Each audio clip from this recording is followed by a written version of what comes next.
Goeiedag, welkom by nog een van ons digitale dienste. Onthou toch vir die fondsinsameling wat ek doen vir die Aksie Samaritaan Studiefonds. Dis nie hierdie Sondag wat ek aan die Eysterman deelneem nie, maar volgende Sondag, dink aan my, dra asseblief by vir die saak. Ek sal dit so baie waardeer. Kyk ook uit, ons afkondiging gaan een van die dae begin vir die Paasnaweek. Ons beplan groot dinge vir Paasnaweek en ons sien regtig uit daarna en daarna is ons by ons bazaar wat die eerste naweek in Junie is, of is dit nou die laaste naweek in Mei, want die twee is so by mekaar. So kyk uit vir al die dinge, maar ons sal jy nog op hoogte hou. Kom ons bid saam. Liewe Here, gaan met hierdie diens, Here, seën dit. O Heilige Gees, praat deur my met ons, in Jesus se naam. Amen. So die Here het op my hart gelê om vandag mee te praat uit Psalm 139, die baie bekende Psalm 139, en vergif my die geleentheid om vir jou die hele Psalm deur te lees. Dit is 'n lang Psalm uit 24 verse, maar dit is so 'n pragtige Psalm. Het begin met die opskrif vir die koorleier van Dawid, 'n Psalm vir die koorleier, so hy is seker bedoel om gesing te word, né?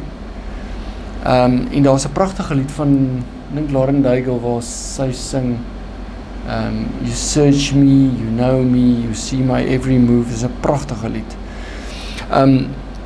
waar sy dit bereim het. Maar kom ek lees vir die Psalm. Here, U sien dwars deur my, U ken my, of ek sit en of ek opstaan, U weet dit. U ken my gedagtes nog voordat hulle by my opkom. Of ek reis en of ek oorbly, U bepaal dit. U is met al my paaie goed bekend. Daar is nog nie 'n woord op my tong nie, of U, Here, weet wat dit gaan wees. U omsluit my van alle kante, U neem my in besit. Die wete oorweldig my, dit is te hoog vir my begrip. Waarheen sou ek gaan om U Gees te ontvlug? Waarheen sou ek vlug om aan U teenwoordigheid te ontkom? Klim ek op na die hemel, is U daar? Gaan lê ek in die doderyk? Is U ook daar? Vlieg ek na die ooste of gaan woon ek in die verre weste? Ook daar lei U hand my, hou U regterhand my vas. Ek sou die duisternis kon vra om my weg te steek, of die lig rondom my om 'n nag te verander. Maar vir U is selfs die duisternis nie donker nie, en die nag so lig soos die dag. Duisternis so goed soos lig. U het my gevorm, my aan mekaar geweef in die skoot van my moeder. Ek wil U loof, want U het my op 'n wonderbaarlike wyse geskep. Wat U gedoen het, vervul my met verwondering. Dit weet ek seker. Geen been van my was vir U verborge toe ek gevorm is, waar niemand dit kon sien nie, toe ek aan mekaar geweef is, diep in die moederskoot. U het my al gesien toe ek nog ongebore was. Al my lewensdae was in U boek opgeskrywe nog voordat ek gebore is. Hoe wonderlik is U gedagtes vir my, o God. Hoe magtig hulle almal. As ek hulle sou wou opnoem, hulle is meer as wat daar sand is. En as ek daarmee klaar is, sou ek nog steeds met U te doen hê. As U tog maar die goddeloosheid die weg wil ruim, o God, gaan weg van my af, julle moordenaars. Is hulle wat bose planne teen U smee, wat so vals teen U optree. Maar moet ek U haters dan nie haat nie, Here? Moet ek nie 'n weerstand hê in mense wat teen U in opstand is nie? Ek haat hulle met 'n uiterste haat, want hulle is ook my vyande. Deurgrond my, o God, deurgrond my hart. Ondersoek my, sien tog my onrus raak, en kyk of ek nie op die verkeerde pad is nie, en lei my op die beproefde pad. 'n Pragtige Psalm, en ek wil net so 'n paar gedeeltes uitlig uit hierdie Psalm, want daar's so baie om oor te praat, net so 'n paar. Die eerste is die eerste 2 verse wat sê, Here, U sien dwars deur my, U ken my, of ek sit en of ek opstaan, U weet dit, U ken al my gedagtes, nog voordat hulle by my opkom. Hoekom dink ons kan iets vir die Here wegsteek? Hoekom dink ek dat of hoekom is ek nie altyd eerlik as ek bid nie?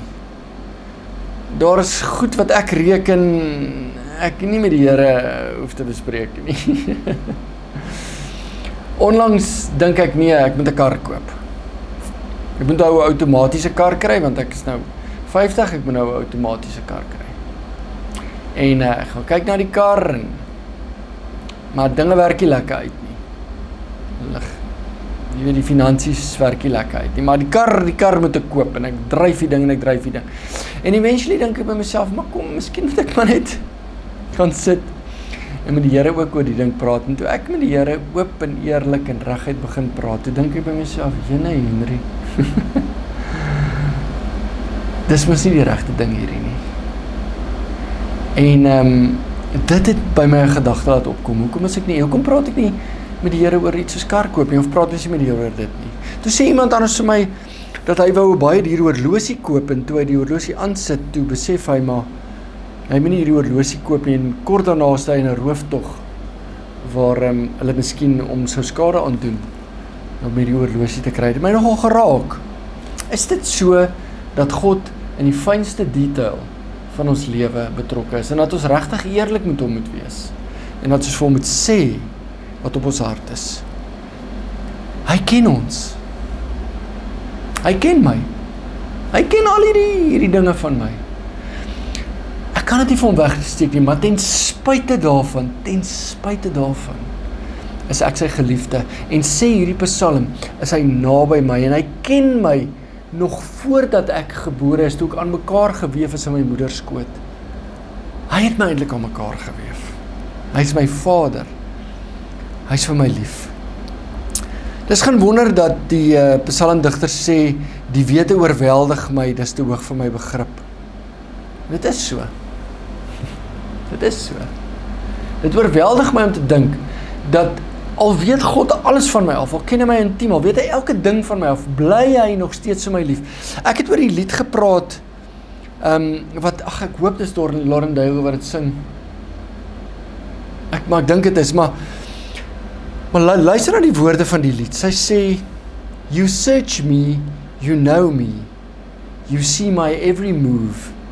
There's nothing I could ever do to hide myself from you. You know my thoughts, my fears and hurts, my weaknesses and my pride. You know what I am going through and how I feel inside. But even though you know, you will always love me. And even though you know, you will never let me go. I don't deserve your love, but you give it freely. You will always love me, even though you know.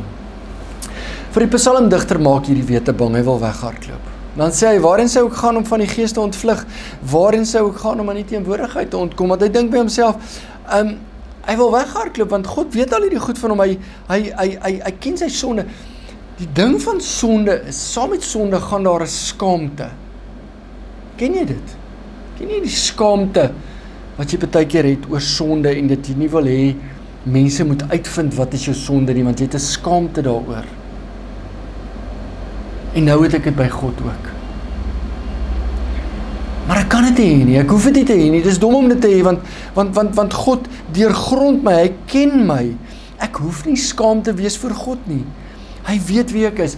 Het jy al agtergekom hoe moeilik dit is om saam met iemand te bid, wat jy regtig baie goed ken, saam met wie jy 'n baie goeie verhouding het? En hoe maklik dit is om sommer saam met 'n vreemdeling te bid. Jy weet dit al gevind het nie. Soos 'n huwelikspaartjies is baie keer moeilik om saam te bid. Weet jy hoekom? Want jy kan vir daai persoon nie iets wegsteek nie, want hulle ken jou te goed. En by God ook, gebed stroop 'n mens. En gebed moet 'n mens stroop. En dis ook baie keer hoekom gebed harde werk is. Dis belangrik vir my en vir jou om ons broosheid te wys voor God en vir ons medegelowiges. Jesus het sy broosheid gewys. Hy het geweet wie hy is, dat hy die geliefde seun is. Maar uit sy broosheid kom wys. God kies. Dis 'n radikale keuse om sy heerlikheid, pragt, waarheid, vrede en blydskap en meeste van alles sy liefde te kom wys aan ons. Heeltemal gestroof van enige mag. Hy kom maak homself broos. Jesus kom wys homself nie net in sy broosheid aan sy Vader nie, hy kom wys homself in sy broosheid aan ons. Dink aan 'n babietjie wat in 'n krib lê, hoe broos is dit? Dink aan 'n man wat aan 'n kruis hang, hoe broos is dit? Gestroop, kaal. Dink aan Jesus wat die aand voor hy gekruisig is, gesê, dis te moeilik, Here, vat hierdie lydensbeker van my al weg. Ons sien dat die almagtige God 'n kragtige God is, maar daar's 'n ander kant ook. Daar's 'n kant wat alle krag laat gaan. Daar's 'n kant wat alle krag laat oorgee. Daar's 'n kant wat erken dat hy broos en swak is. En dit is nie net Jesus nie, dit is God, want onthou, Jesus is God. God kom maak homself broos ter wille van ons. Ons kan dit nie verstaan nie. Luister na hierdie teks in Matteus 26 vers 37 tot 39. Hy het vir Petrus en die twee seuns van Zebedeus saamgeneem. Toe het hy bedroef en bangs geword en vir hulle gesê, ek voel doodsbenoud. Daar wys hy sy broosheid. Bly hier en waak saam met my. Hy sê, ek wil nie nou alleen wees nie.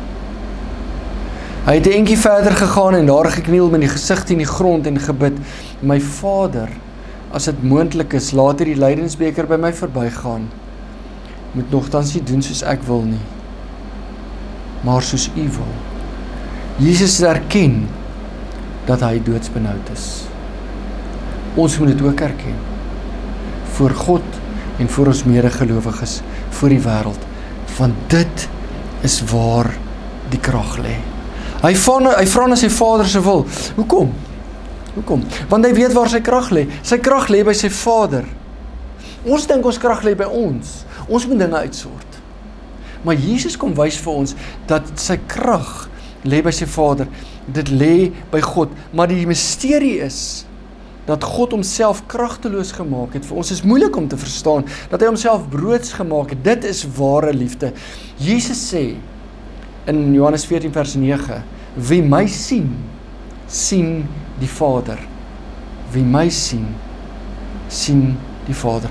As ons werklik vir God wil lief hê, moet ons na Jesus kyk wie se lewe in broosheid en swakheid toegedraai is.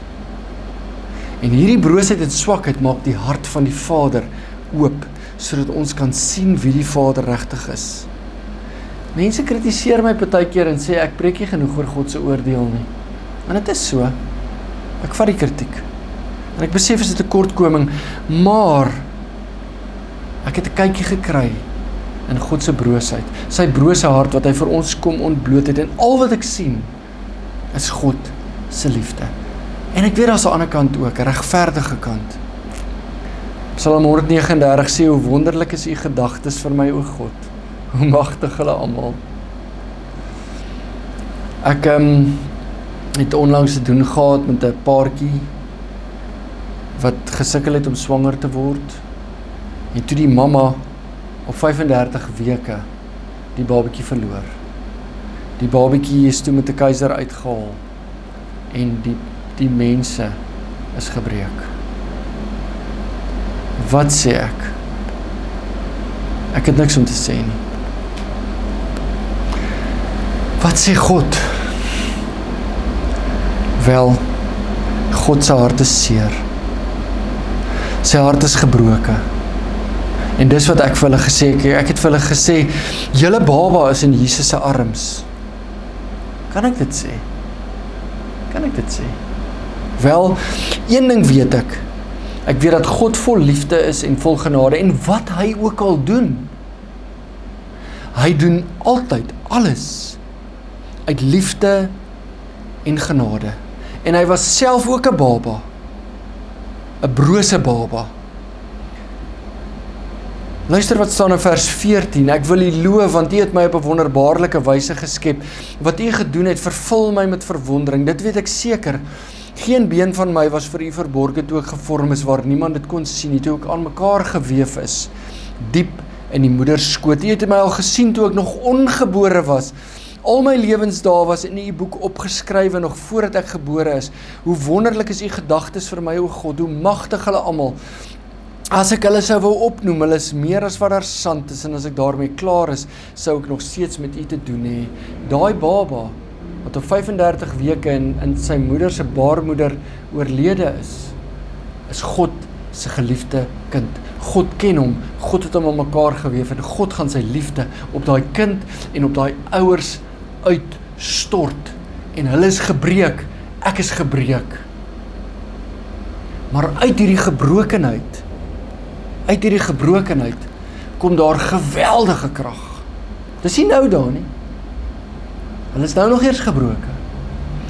Jesus is die leeu, maar hy is ook die lam.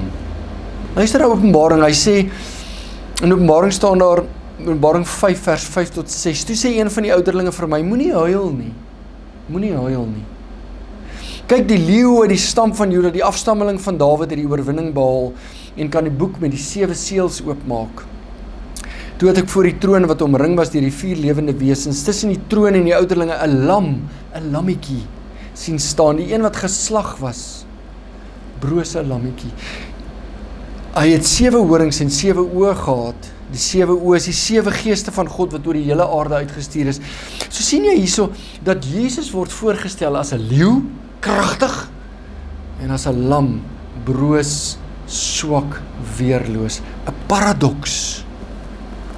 Psalm 139 sluit af met deurgrond my, o God, deurgrond my hart, ondersoek my, sien tog my onrus maak, raak, kyk ek of ek nie op die verkeerde pad is nie, en lei my op die beproefde pad.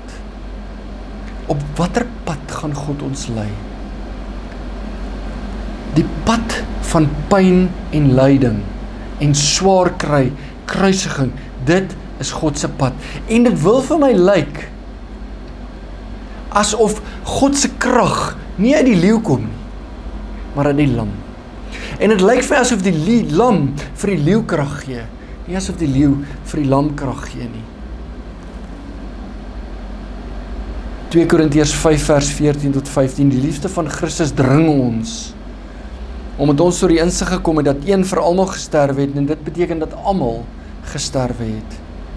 En hy het vir almal gesterwe, sodat die wat lewe nie meer vir hulle self moet lewe nie, maar vir hom wat vir hulle gesterf het, en uit die dood opgewek is. Psalm 139 vertel die verhaal van 'n God wat baie naby aan ons is. Baie nader as wat ons besef, binne in ons is, en wat ons intiem ken. Psalm 139 vertel vir ons die verhaal, dat ons broosheid vir God kan wys, want hy ken ons broosheid. En dan, as ons na die Nuwe Testament beweeg, dan sien ons, hoe God sy broosheid aan ons kom toon deur Jesus, en hoe uit die lam uit, die leeu gebore word. So, ellendige dinge tref ons op hierdie aarde. Maar God is by ons. Vreugdevolle dinge tref ons op hierdie aarde. God is by ons. God is 'n lammetjie, broos, swak, en vanuit dit kom daar krag. Ons kan ons broosheid en ons swakheid vir God en vir die wêreld wys, en vanuit dit kom daar krag, en vanuit dit word daar 'n leeu gebore wat heers. Hoe heers God? Soos 'n diensknegt wat kniel en voete was. Liefde, omgee, genade, regverdigheid, geregtigheid. Psalm 139 vertel vir ons hoe naby God is. Gaan lees dit gerus weer, oor en oor en oor, en mag die Here met jou ook uit hierdie pragtige psalm praat. Amen.